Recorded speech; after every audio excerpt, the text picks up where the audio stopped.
Bapak Haji Rudi, bagaimana Bapak Haji Rudi melihat kondisi hari ini tentang kebijakan atau penegakan hukum hari ini?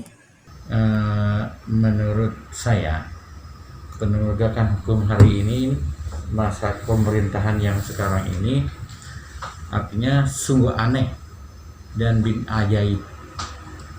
Ya, contohnya kasus-kasus yang sekarang sedang sedangnya gencar-gencarnya. Yang kita lihat aja kasus 6 laskar FPI yang nyata-nyatanya Suhada 6 itu sudah meninggal, kok bisa menjadi tersangka, ya, bisa dijadikan tersangka dengan hanya pembelaan diri, ya, dengan hanya pembelaan diri agar kasus ini bisa di SP3 atau kasus ini dihentikan penyidikan itu. Ini juga menjadi aneh, artinya bahwa penyidikan orang yang sudah meninggal itu sudah terhenti, permasalahan duniawinya, permasalahan hukumnya sudah terhenti.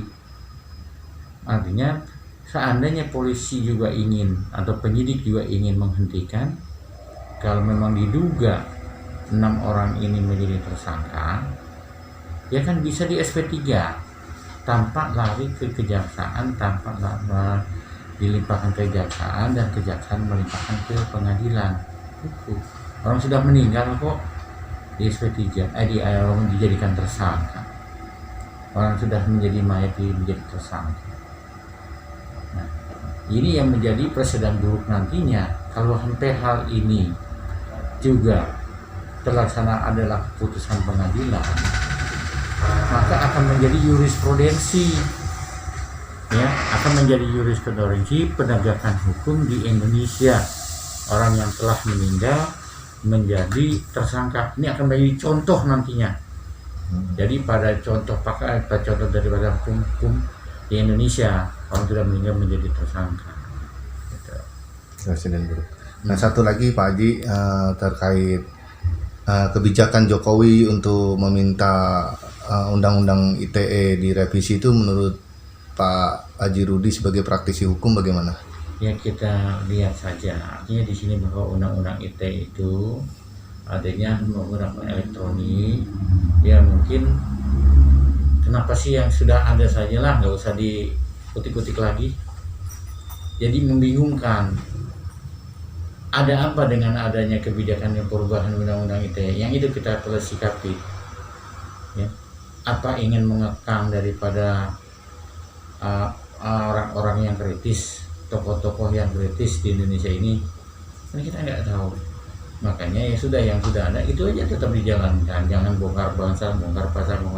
Besok akhirnya juga membuat undang-undang yang baru lagi, ya.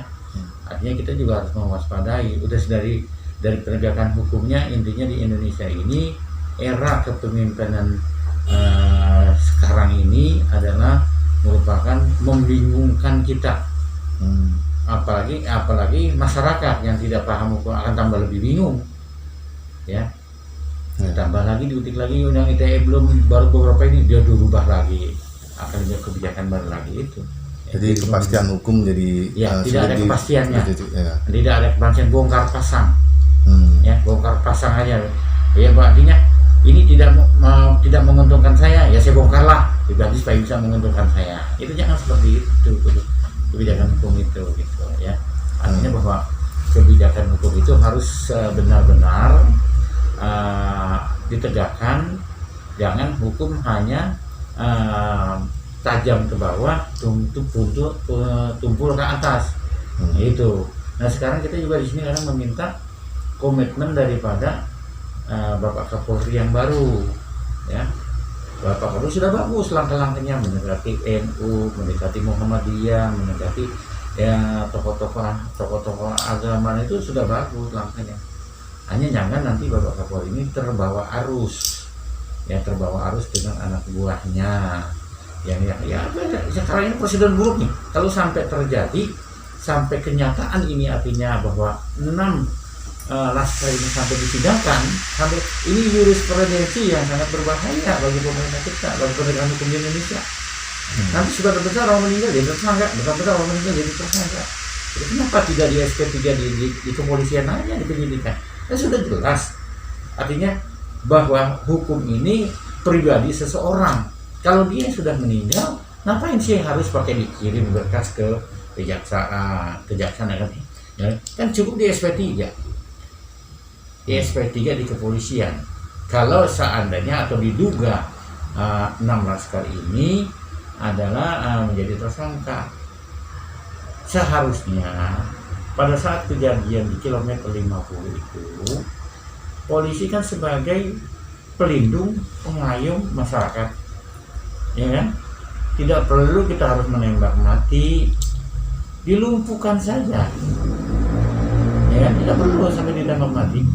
Artinya di sini kan ada sesuatu yang perlu kita tanyakan, ada apa sih sebenarnya?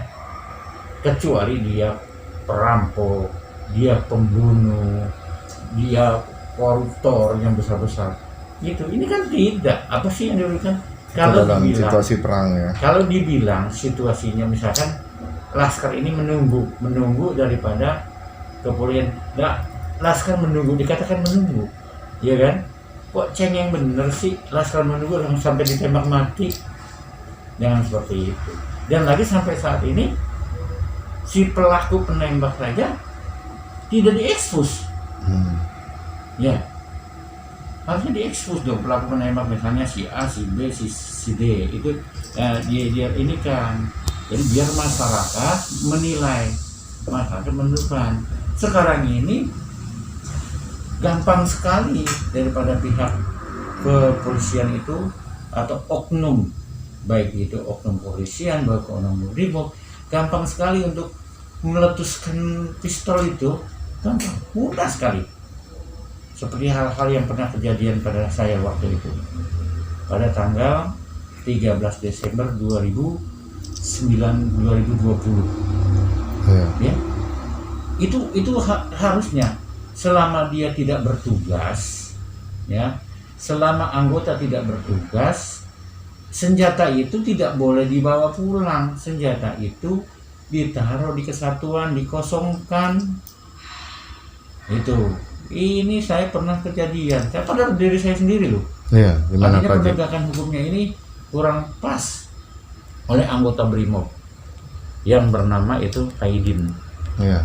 Saya ditodong langsung begini, ya, dikokang dulu, pertek, todongkan, disaksikan ratusan orang, bukan sedikit orang. Itu menjadi backing dia. Sedangkan saya membela hak saya, membela tanah saya membela hak di situ sesuai dengan keputusan, ya.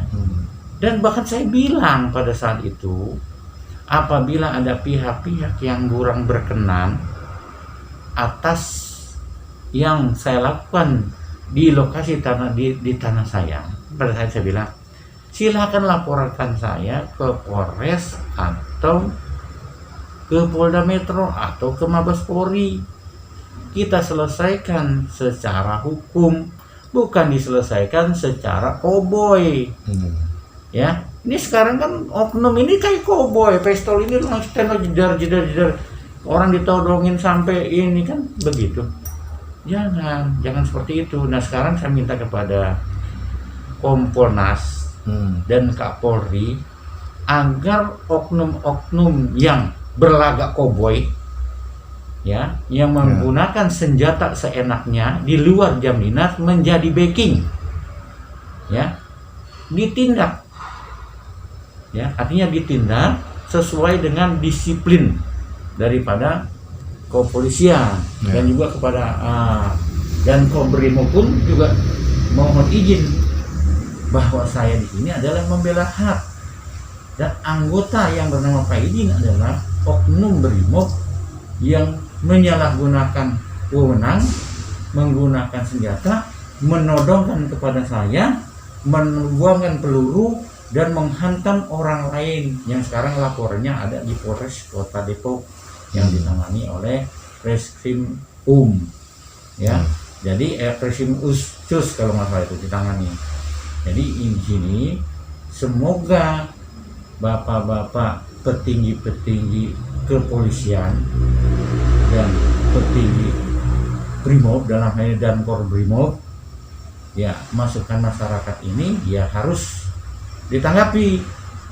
Kita itu atau anggota itu dibekali senjata bukan untuk menakut-nakuti rakyat, bukan untuk menekan rakyat, bukan untuk menjadi backing. Ini menjadi backing.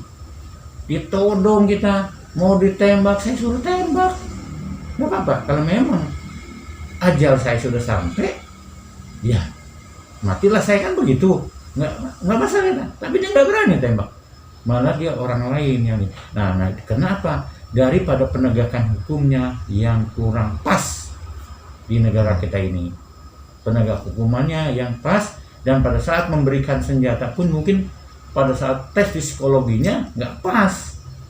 Jadi seenaknya, semaunya, sewenangnya begitu.